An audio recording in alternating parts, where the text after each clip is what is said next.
మీరు 9 మాసాలు కని పెంచి ఇంత పెద్దదాన్ని చేశారు. ఎవరో ముక్కుమొహం తెలియని వ్యక్తి అసలు అఘోరి అంటే అసలు ఆవిడ ఇక్కడికి హైదరాబాద్కి వచ్చేంత వరకు అసలు అఘోరి అనే ప్రస్తావన అనేది 2 రాష్ట్రాల్లో. మీరు అటువంటి వ్యక్తిని ఎలా అట్రాక్ట్ అయి ఉంటుంది? మీ కూతురు ఎలా అట్రాక్ట్ అయిపోయింది? ఆయన ఊబిలో ఎలా పడిపోయింది అనుకుంటున్నారు మీరు? ఊబిలో శుద్ర పూజలు చేసి కడుపులో మరుగుమంది ఇచ్చి వశీకరణ చేసిందని మేము అనుకుంటున్నామండి. అసలు మేము లేని నిమిషం ఉండని పిల్ల ఇన్ని రోజులు ఉండి ఇప్పుడు కూడా అమ్మతో ఫోన్ మాట్లాడుతాను అనలేదా అనడం మాకు బాధగా ఉందండి. అసలు నేను కూడా మాట్లాడాను నిన్న. మీ దగ్గర రానే రాను అని పట్టుబట్టి ఏడుస్తోంది. నేను అఘోరి అమ్మ దగ్గరికి పంపించండి ఏడుస్తోంది.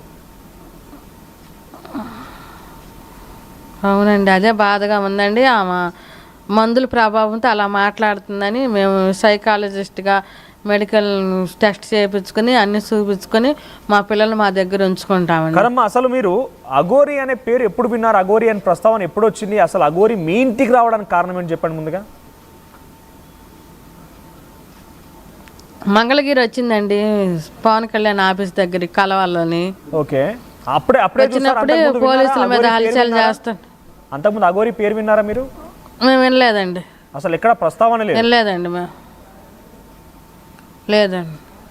ఓకే, మంగళగిరి పవన్ కళ్యాణ్ గారిని కలవడానికి అక్కడికి వచ్చింది. సో అక్కడికి వచ్చిన తర్వాత మీ ఇంటికి ఎందుకు వచ్చింది? ఎలా వచ్చింది? వచ్చినప్పుడు పోలీసుల మీద అలసాలు చేస్తుంటే పాప చూద్దామని వెళ్ళి గుడ్లన్నీ ఓడ తీసుకుంటుంటే ధైర్యం ఉండేవాళ్ళు గుడ్డ ఏమంటే ఆమె మీద గుడ్డ కప్పిందంటండి. ఓకే, గుడ్డ కప్పి ఫోన్ నెంబర్లు అవి తీసుకుని అది కారు వేయకలేదా చెడిపోయిందని ఏడ్చుకుంటూ కూర్చుందంటండి. ఆ రోజేనా? అదే రోజా? కూర్చుంటే మా పిల్లలకి అదే రోజు కాదండి, ఆ రోజు వెళ్ళిపోయిందండి. మళ్ళీ 1 వారం తర్వాత 2 వారాల తర్వాత వచ్చిందంటండి.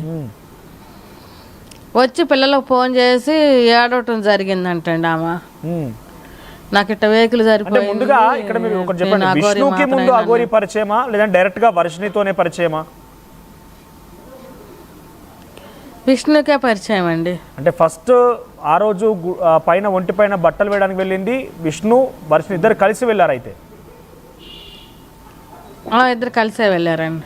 ఓకే, అయితే మరుసటి నాడు కార్ రిపేర్ అయిన రోజు మళ్ళీ ఎవరికి ఫోన్ చేసింది అఘోరి? విష్ణుకి ఫోన్ చేసిందా, వర్షినికి ఫోన్ చేసిందా? అదే ముందర విష్ణుకి ఫోన్ చేస్తే ఇద్దరు కలిసి ఇట్ట సంగతి అమ్మకి ఇట్ట అయిందంటేనే ఇద్దరు వెళ్ళారండి. ఓకే, వెళ్ళి మీ ఇంటికి తీసుకొచ్చారు. వెళ్ళి ఇక మా ఇంటికి తీసుకో ఆమె ఇది వెళ్ళటానికి వెళ్ళేది. నాన్న ఈరోజు మీ ఇంట్లో ఉంటానంటే తీసుకొచ్చారు. అదే నేను ఏమంటున్నా, అఘోరి అనే వ్యక్తి 2 రాష్ట్రాల్లో హల్చల్ చేసింది. అప్పటికే పవన్ కళ్యాణ్ దగ్గర రాకముందే మీరు టీవీలోనో ఎక్కడో దగ్గర చూసే ఉంటారు కదా ఎంత హల్చల్ చేస్తోంది అనేది. కుమ్మరవెల్లిలో ఏకంగా కత్తిపెట్టి ఒక వ్యక్తి పైన దాడి చేయబోయింది. సో ఇన్ని హల్చల్లు చూసిన మీరు, సరే తన ఒక పోరాటం చేస్తున్నాను తను చెప్తున్నాను, తన వర్షం తనకుంది, తన పోరాటం పైన ఎవరు అభ్యంతరం చేయడం లేదు. కానీ అటువంటి వ్యక్తిని మీరు ఇంటికి తీసుకెళ్ళడానికి ఎందుకు సాహసం చేశారు? అంటే మీకు కూడా తనంటే భక్తి ఉందా, లేకపోతే గతంలో పరిచయం లేని వ్యక్తి, అసలు ఎటువంటి సంబంధం లేని వ్యక్తిని ఇంటికి ఎందుకు తీసుకెళ్ళాల్సి వచ్చింది? అఘోరి మాతనే నమ్మామండి. నమ్మి మా అమ్మాయి కూడా అఘోరి మాత కానీ నమ్మి ఫస్ట్ అసలు ఆమె వేషధారణ చూసి ఆమెను చూసి చిచ్చి మమ్మీ అసలు ఆమె ఏంటి వేషధారణ ఏంటని అసహించుకున్నామండి. అసహించుకున్న మనిషి ఆమె ఫస్ట్ దగ్గర తీసి కుటుంబానికి వర్షిని అసహించుకుంది, మేము కూడా అసహించుకున్నామండి. ఓకే, ఆమె మాయ మాటలు మీకు లైఫ్ని ఇస్తా నాన్న నేను మీ ఇంటికి వస్తా, మీ ఆతిథ్యం తినాలని ఉంది, నాకు ఇడ్లీ చట్నీ అంటే ఇష్టం అని మాటల్లో పడేసి ఇక తీసుకురావడం జరిగిందండి. అంటే ఇంతకంటే ముందు ఒకసారి అఘోరికి వర్షిని కలిసే కంటే ముందు తను ఒక సాధన చేశాను గురువు గారి దగ్గర అంటుంది. అంటే ఎలా యాక్సెప్ట్ చేశారు? చదువుకునే పిల్లని ఈ సాధన వైపుగా ఎందుకు పంపించాల్సి వచ్చింది మీరైతే?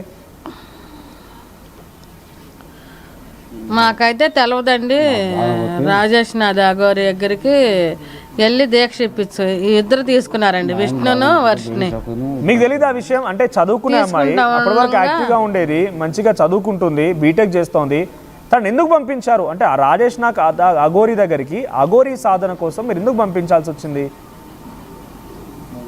మాకు తెలవదండి, తెలవకుండా వెళ్ళి దీక్ష తీసుకుందండి ఆ పిల్ల. మేము అరిసామండి, అసలు ఆ దీక్షలు ఏంటి, ఆ సన్యాసం ఏంటి, ఈ వయసులో దీక్షలు వద్దామని మేము అరిసామండి. అంటే మీకు తెలియకుండా ఎలా పోయింది? విష్ణు అరిసా మాల బాల తీసేయిపోయామండి. విష్ణుకు తెలిసే ఉంటుందా, మీకు తెలియకుండా ఎలా పోయింది అలా? ఆయనే తీసుకెళ్లారండి, తీసుకెళ్ళి ఇద్దరు దీక్షలు తీసుకున్నారండి. ఓకే, మీరు యాక్సెప్ట్ చేశారా? ఏం కాదు, పర్వాలేదు, నా కూతురు సాధువు అయిపోయి అలా తిరిగినా పర్వాలేదు యాక్సెప్ట్ చేసిరా మరి మీరు? మేము చేయలేదండి. వాళ్ళ నాన్న అరిచారు, నేను అరిచాను.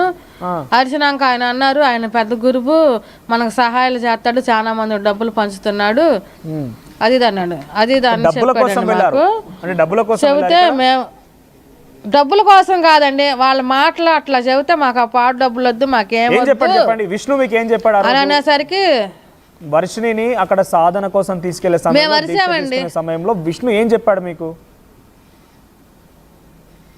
మాకు అసలు వెళ్ళిన దాకా మా దీక్ష తీసుకునే దాకా మాకు తెలవదండి. సరే, తర్వాత అడుగుంటారు ఏదో రోజు, నా కూతురు ఎందుకు ఇట్లా తీసుకుపోతున్నావు?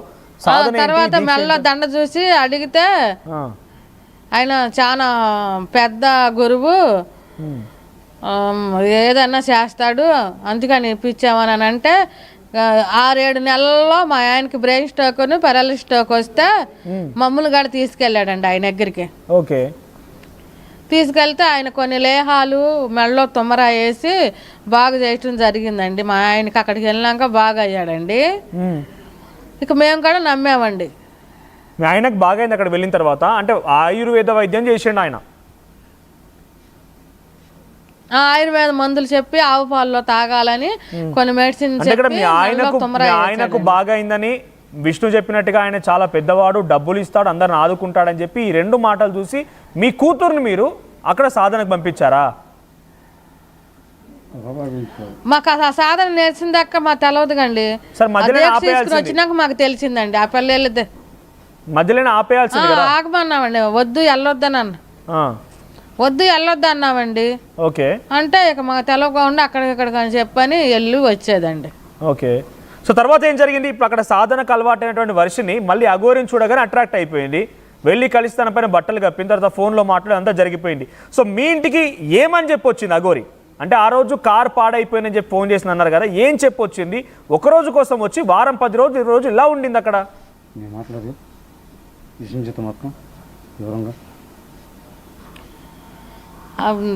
కారు చెడిపోయిందని వచ్చి నాకు కారు అవ్వలేదు, వెళ్ళి ఎక్కడ ఉండాలి, ఉంటానమ్మా అని బతిలాడి ఉందండి 2 రోజులు.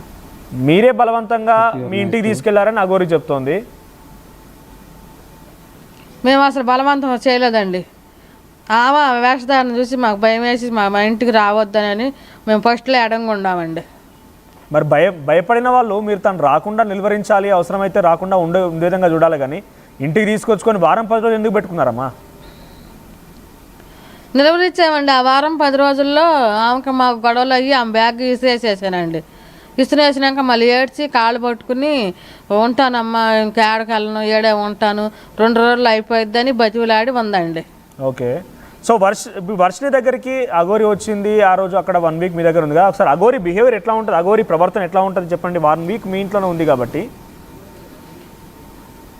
ఆమె గసేపు బాగుండిద్ది, గసేపు ఏడ్చిద్ది, కొట్టిద్ది, పిల్లని తిట్టిద్ది. ఆమె బిహేవియరే అసలు నచ్చలేదండి నాకు. మరి మీ బిడ్డ పైన మా ముందలే పిల్లలు కొట్టడము, మా ముందలే అన్ని గిరాట్లైటు, మీ బిడ్డ పైన ముద్దులు పెడతాం, తెలియని వ్యక్తి వచ్చి మీ ఇంట్లో తలదాచుకుంటారని చెప్పి వచ్చి కొడితే మీరేమనలేదా?